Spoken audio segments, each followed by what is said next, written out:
بسم اللہ الرحمن الرحیم۔ شروع اللہ کے بابرکت نام سے جو بڑا مہربان نہایت رحم فرمانے والا ہے۔ مہدی وائس کے معزز ناظرین و سامعین السلام علیکم۔ ناظرین، آج کی اس ویڈیو میں ہم ایک چھوٹی حافظہ قرآن لڑکی اور ایک زخمی کتے کا واقعہ بیان کریں گے کہ کس طرح ایک حافظ قرآن لڑکی نے زخمی کتے کی جان بچائی۔ ناظرین، یہ واقعہ انتہائی سبق آموز اور دلچسپ ہونے والا ہے۔ آپ تمام دوستوں احباب سے گزارش ہے کہ ویڈیو کو مکمل دیکھیے گا، اور اگر ویڈیو اچھی لگے تو اس ویڈیو کو اپنے دوستوں کے ساتھ بھی شیئر کیجیے گا۔ ناظرین، ایک چھوٹے سے گاؤں میں ایک ننھی سی لڑکی رہتی تھی جو حافظ قرآن تھی۔ وہ بہت نیک اور نرم دل لڑکی تھی۔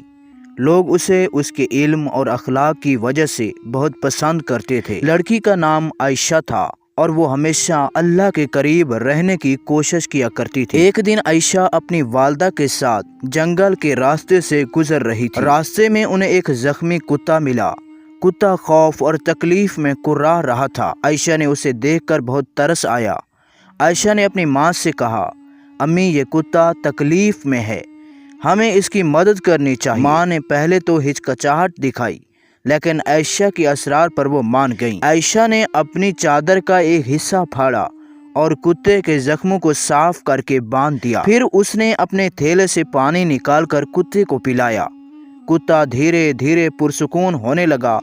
عائشہ نے اللہ سے دعا کی کہ وہ کتے کو شفا دے دے۔ کچھ دنوں کے بعد جب عائشہ اسی راستے سے گزر رہی تھی، وہی کتا صحت مند ہو کر اس کے پیچھے دوڑتا ہوا آیا۔ کتا اس کے ارد گرد گھومنے لگا جیسے وہ اس کا شکریہ ادا کر رہا ہو۔ عائشہ نے اس لمحے کو محسوس کیا اور کہا، رحم دلی ہر مخلوق کے لیے ہونی چاہیے، کیونکہ اللہ ہر ایک کو دیکھتا ہے اور ہر نیکی کا بدلہ دیتا ہے۔ یہ واقعہ گاؤں میں مشہور ہو گیا اور لوگ عائشہ کے اخلاق اور کردار کی تعریف کرنے لگے۔ اس نے سب کو یہ سبق دیا کہ قرآن کو صرف زبانی یاد کرنا کافی نہیں، بلکہ اس پر عمل کرنا اور دوسروں کے ساتھ حسن سلوک کرنا اصل ایمان ہے۔ ناظرین، یہ کہانی ہمیں سکھاتی ہے کہ رحم دلی اور نیکی کسی بھی شکل میں ہو سکتی ہے، چاہے وہ ایک جانور کی مدد ہو یا کسی انسان کی۔ اللہ رحم دل بندوں سے محبت کرتا ہے اور ان کی چھوٹی نیکیوں کا بھی اجر دیتا ہے۔ ناظرین، یہ تھی ہماری آج کی مختصر سی ویڈیو، جس میں ہم نے ایک حافظ قرآن لڑکی اور ایک زخمی کتے کا واقعہ بیان کیا۔ امید کرتے ہیں کہ آپ کو یہ واقعہ پسند آیا ہوگا۔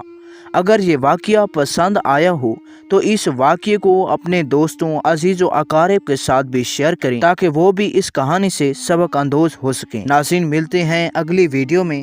اپنا ڈھیر سارا خیال رکھیے گا۔ اللہ تعالی ہمیں صراط مستقیم پر اور عمل صالح کرنے کی توفیق عطا فرمائے۔ اللہ تعالی آپ سب کا حامی اور ناصر ہو۔ اللہ نگہبان۔